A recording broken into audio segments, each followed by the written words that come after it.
মায়াবিনী আৰু দয়াবিনীৰ বিতৰ্কৰ উত্তৰ দিলে ৰাইজে। নাম লৈ যিসকলে ৰাজনীতি কৰিছিল তেখেতসকলে প্ৰথমতে সমালোচনাহে কৰিছিল। জীৱিত কালত যিসকলে জুবিন গাৰ্গক লৈ সমালোচনা কৰিছিল তেখেতসকলে জুবিন ক্ষেত্ৰত গৈ এতিয়া মাত্ৰ নাটকহে ৰচিছিল। সেইসকলৰ মুখেৰে মায়াবিনী ওলাইছিল মাত্ৰ দয়াবিনীহে। মুখ্যমন্ত্ৰী হিমন্ত বিশ্ব শৰ্মা ছাৰে আজি কি ক'লে এই ভিডিঅ'টোৰ দ্বাৰা সকলো জানিব আহক। ভাস্কৰ দাসৰ অন্য এটি নতুন ভিডিঅ'ত স্বাগতম জনাইছোঁ। ৰৈ ৰৈ বিনা লৈ ৰৈ ৰৈ কেতেকী ইউটিউব ভৰি গ'ল দয়াবিনী আৰু মায়াবিনীৰ ভিতৰত। অধ্যক্ষ মহোদয়, নিৰ্বাচনৰ আগত আৰু এটা বিতৰ্ক আৰম্ভ কৰা হৈছিল, মায়াবিনী আৰু দয়াবিনী। জুবিন গাৰ্গ আমাৰ হিয়াৰ আমঠু আছিল। জুবিনৰ মায়াবিনীয়ে অজস্ৰ অসমীয়াক ৰোমাঞ্চিত কৰে। জুবিনৰ গানে, জুবিনৰ শিল্পই, জুবিনৰ জীৱনে অজস্ৰ অসমীয়া যুৱক যুৱতীক যুগে যুগে প্ৰভাৱিত কৰি থাকিব। অধ্যক্ষ মহোদয়, মই গৌৰৱেৰে কম আৰু মই আজিও অত্যন্ত গৌৰৱেৰে কম, নিৰ্বাচনৰ পিছত জুবিনৰ জীৱন পৰিক্ৰমাত যেতিয়াই জুবিনৰ নাম লৈ ৰাজনীতি কৰিব বিচৰাসকলে যেতিয়া জুবিনক সমালোচনা কৰিছিল, ব্যক্তিগতভাৱে তেওঁৰ লগত মই সদায় থিয় হৈ আছিলোঁ। মই সদায় কৈছিলোঁ যে জুবিন ৰাষ্ট্ৰৰ সম্পদ, জুবিন অসমীয়াৰ সম্পদ। জুবিনক জীৱনত সমালোচনা নকৰিবা।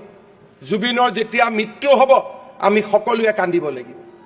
আৰু মোৰ কোৱা কথা নহয়, মোৰ এই বক্তব্য, বহুকেইটা বক্তব্য ছ'চিয়েল মিডিয়াত ঘূৰি আছে। অধ্যক্ষ মহোদয়, জুবিনক জীৱনত সন্মান কৰা আৰু মৃত্যুৰ পিছত ব্যৱহাৰ কৰিব বিচৰা দুখন সমাজৰ সৃষ্টি হৈছিল ইলেকশ্যনৰ আগত। যিসকলে জীৱনকালত জুবিনক নিৰ্মমভাৱে সমালোচনা কৰিছিল তেওঁলোকে জুবিনৰ সমাধিলৈ গৈ অসমৰ ৰাজনৈতিক যুদ্ধখনক তেওঁলোকৰ ফালে লৈ যাবলৈ চেষ্টা কৰিল। যিসকলে জুবিনক যিসকলে নিজৰ জীৱনত নিজৰ সমষ্টিলৈ এবাৰো অনুষ্ঠানৰ বাবে নিমন্ত্ৰণ কৰা নাছিলে, ৰাতি ৰাতি তেওঁলোক জুবিনৰ সমৰ্থক হৈ পৰিছিল। কিন্তু দুৰ্ভাগ্য, তেওঁলোকৰ মুখেদি মায়াবিনী নোলাইছিল, তেওঁলোকৰ মুখেদি দয়াবিনী ওলাইছিল। কোনো কথা নাই। যিসকলে নিজৰ সমষ্টিত বাংলাদেশৰ পৰা সদায় গায়ক আনিছিল, ৰাতি ৰাতি তেওঁলোক জুবিন গাৰ্গৰ সমৰ্থক হৈ পৰিল। অধ্যক্ষ মহোদয়, আপুনি বৰপেটাত ৰাজনীতি কৰে। বৰপেটাৰ বহু অঞ্চলত যোৱা 30 বছৰত এবাৰো জুবিন গাৰ্গৰ অনুষ্ঠানটো হোৱা নাছিল। তাৰ পৰা বাছে বাছে মানুহ জুবিনৰ সমাধিলৈ আহিবলৈ আৰম্ভ কৰিলে। আমি মায়াবিনীবিলাক ক'ৰবাত পিছুৱাই গ'লো, দয়াবিনীবিলাক আগুৱাই গ'ল। মায়াবিনী পিছুৱাই গ'ল, দয়াবিনীবিলাকে সমাধি ক্ষেত্ৰখন দখল কৰি ল'লে। এতিয়া কোনো নাই অধ্যক্ষ মহোদয়। বৰপেটাৰ বহু ঠাইত জুবিন গাৰ্গে প্ৰগ্ৰাম কৰিছে। বহু ঠাইত কৰা নাই, মই সেইটো কৈছোঁ। কৰাবিলাকতো চবেই জানো। বৰপেটা, ভৱানীপুৰ, সৰভোগতটো বহুত বাৰ কৰিছে, বৰপেটা ৰোডত বহুত বাৰ কৰিছে। ক'ত কৰা নাই মই এইটোহে কৈছোঁ। হাউলিতো কৰিছে ছাৰ। হাউলিটো আমাৰ জেগা ভাই, মোৰো সমষ্টি আছে ছাৰ, ময়ো আছো তাতে। মই জাগাৰ কেইটা মই নাম ল'ব খোজা নাই, নাম ল'লে উত্তৰ দিব নোৱাৰিব। বৰবালা, কলগাছিয়া এইবিলাক অঞ্চলতো কৰিছে নহয়। এইবিলাকটোতো কলগেছিয়াটোতো আমাৰ গোটেই অসমীয়া সমাজৰ পৃষ্ঠভূমি আছিলে, এতিয়াহে কোনোবাই দখল কৰি ল'লে। বৰপেটাটো আমাৰে জেগা আছিল, মহাপুৰুষ শংকৰদেৱে তাত আছিলে। হাউলিটো আমাৰে আছিল। আমিও আছো ছাৰ। আপুনি পিছত আহিলে, আমি 500 বছৰৰ পৰা আছো। আমিও আছো ছাৰ। ভাৰত বিভাজনৰ বহু আগৰ পৰাই আছো। মই সেইটো বা নিজে কৈছে, সমাজখন ভাগ নকৰিব ছাৰ। মোৰতো ভাগ কৰাই কাম নকৰিব মইতো, কাৰণ আমিও অবিভক্ত ভাৰতবৰ্ষৰে মানুহ। আপোনাৰ মই নামে লোৱা নাই, আপুনি নিজে নিজৰ গাত লৈ আছে। মোৰতো ভাগ কৰাই কাম। অৰিজিনেল অসমীয়া আৰু বাংলাদেশী দুটা ভাগটো আমি কৰিয়ে থাকিম। সেইটো আমিও সমৰ্থন কৰিছো। সমৰ্থন কৰক। অহাকালি UCC-ক সমৰ্থন কৰক। মইতো ভালে কথা ক'লো ইমান দেৰি, মইতো ক'তো কোৱা নাই। নিজে নিজে আপুনি কিয় দয়াবিনী হৈছে? আপোনাকতো মই দয়াবিনী কোৱা নাই। অধ্যক্ষ মহোদয়, এনেকুৱা এটা অৱস্থা হ'ল যে এটা ৰাজনৈতিক দলে ইলেকশ্যন মেনিফেষ্টোত জুবিন গাৰ্গক লৈ আহিলে। আৰু অধ্যক্ষ মহোদয়, আপুনি আচৰিত হ'ব, ইলেকশ্যনৰ দিনা যে ইলেকশ্যনৰ টেবুল, সেই টেবুলৰ সন্মুখত জুবিন গাৰ্গৰ ফটো লগাই দিয়া। অধ্যক্ষ মহোদয়, ইলেকশ্যনৰ আগত এটা বিশেষ ৰাজনৈতিক দলৰ অফিচৰ সন্মুখত সেই ৰাজনৈতিক দলৰ সভাপতিজনৰ ফটো নাছিলে।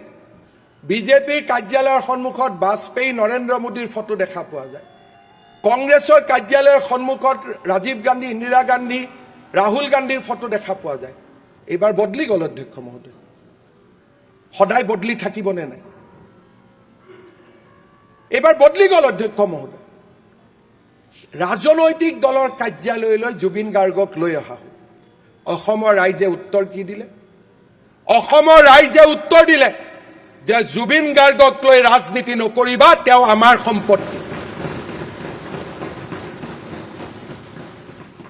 ই আমাক শিকাই থৈ গ'ল যে ভূপেন হাজৰিকাক লৈ ৰাজনীতি নহয়, জুবিন গাৰ্গক লৈ ৰাজনীতি নহয়, শংকৰদেৱক লৈ ৰাজনীতি নহয়, মাধৱদেৱ দামোদৰদেৱক লৈ ৰাজনীতি নহয়, জ্যোতিপ্ৰসাদ আগৰৱালা, বিষ্ণুপ্ৰসাদ ৰাভাক লৈ ৰাজনীতি নহয়। এনে এক দুৰ্ভাগ্যজনক পৰিৱেশলৈ লৈ গ'ল। দয়াবিনী, মায়াবিনী, ৰৈ ৰৈ বিনালে, ৰৈ ৰৈ কেতেকী।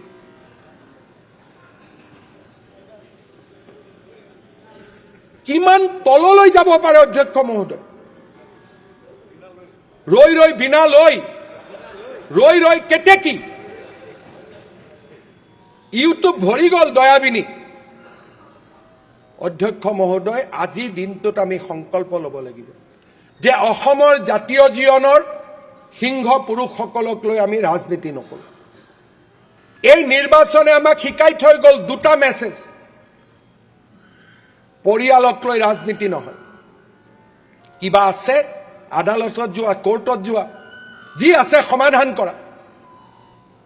আৰু শংকৰদেৱ, মাধৱদেৱ, জ্যোতি, বিষ্ণু, ফণী শৰ্মা, জুবিন গাৰ্গ, ভূপেন হাজৰিকা, উপেন ব্ৰহ্ম, ইয়াক লৈ ৰাজনীতি নহয়। অধ্যক্ষ মহোদয়, মই এটা সৰু কথা মনত পেলাম, ক'ৰ পৰা মানুহে শিকিব পাৰি। BTC ইলেকশ্যনৰ সময়ত মই কোকৰাঝাৰলৈ এখন মিটিঙলৈ গৈছিলোঁ। আমাৰ বিজেপিৰ কাৰ্যকৰ্তাসকলে উৎসাহ হওক, অত্যুৎসাহী হওক, উপেন ব্ৰহ্মৰ ফটোখন মঞ্চত স্থাপন কৰিছিল আৰু আমি মাল্য অৰ্পণ কৰিছিলোঁ। মিটিঙৰ অহাৰ পিছতে মোক কোকৰাঝাৰৰ পৰা কেইবাটাও হোৱাটছআপ আহিলে মোলৈকে যে উপেন ব্ৰহ্মৰ ফটোখন আপোনালোকে পলিটিকেল মঞ্চত দি ভুল কৰিছে। মই লগে লগে তাৰ পৰা শিকিলোঁ। মই পাৰ্টিক হাক দিলোঁ যে BTCৰ ইলেকশ্যন আমি জিকো নিজিকো, কেতিয়াও উপেন ব্ৰহ্মৰ ফটো মঞ্চত যাতে, বিজেপিৰ মঞ্চত যাতে নাহে। চৰকাৰী অনুষ্ঠানত বেলেগ কথা, য'ত সকলো ৰাইজ থাকে, বিজেপিৰ মঞ্চলৈকে যাতে নাহে। অৰ্থাৎ অসমৰ মানুহে জাতীয় জীৱনৰ সিংহ পুৰুষসকলক লৈ কৰা ৰাজনীতিক কেতিয়াও মানি নলয়। জুবিন গাৰ্গৰ নামত মুখ্যমন্ত্ৰী হোৱাৰ সপোন দেখিব লাগে নেকি অধ্যক্ষ মহোদয়? কি কৰি দিলে অসমৰ মানুহে? 19 জনলৈ নমাই দিলে আৰু 19 জনৰো 18 জন মাত্ৰ এটা বিশেষ সম্প্ৰদায়ৰ MLA। ইয়াতকৈ দুখ লগা। দয়াবিনী পুৰা অপাৰেশ্যন কৰি উলিয়াই দিলে। ইয়াতকৈ দুখ লগা পৰিৱেশ কি হ'ব পাৰে? প্ৰত্যেকটো ইলেকশ্যনে আমাক শিকায় অধ্যক্ষ মহোদয়। এই ইলেকশ্যনে দুটা কথা আমাক শিকাই থৈ গ'ল যে ভূপেন হাজৰিকা, জুবিন গাৰ্গ, শংকৰদেৱক লৈ ৰাজনীতি নহ'ব, উপেন ব্ৰহ্মক লৈ ৰাজনীতি নহ'ব। এই ইলেকশ্যনে আমাক শিকাই থৈ গ'ল যে মানুহে বিকাশৰ বাবে ভোট দিয়ে, মানুহে নিজৰ জীৱনৰ কাৰণে সুৰক্ষাৰ বাবে ভোট দিয়ে। পৰ চৰ্চা আৰু পৰ নিন্দাৰে ইলেকশ্যন জিকিব নোৱাৰি, তাক অসমৰ মানুহে শিকাই থৈ। অধ্যক্ষ মহোদয়, নিশ্চিতভাৱে এই ইলেকশ্যনে আমাক আৰু এটা কথা শিকাই থৈ গ'ল যে ৰাজনীতি কৰা মানুহৰ কেতিয়াও অহংকাৰ হ'ব নালাগে। কোনোবা ঘটনাৰ পাকচক্ৰত মই কোনোবা এটা নিৰ্বাচনত জিকিলোঁ, কিন্তু তাৰ মানে ই নিশ্চিত নহয় যে অসমৰ ৰাইজে মোক ৰজা পাতিছে। যোৰহাটত মই লোকসভা জিকিলোঁ, অহংকাৰ, গৌৰৱ। ডিব্ৰুগড়ত মই লোকসভা জিকিলোঁ, লখিমপুৰত মই লোকসভা জিকিলোঁ।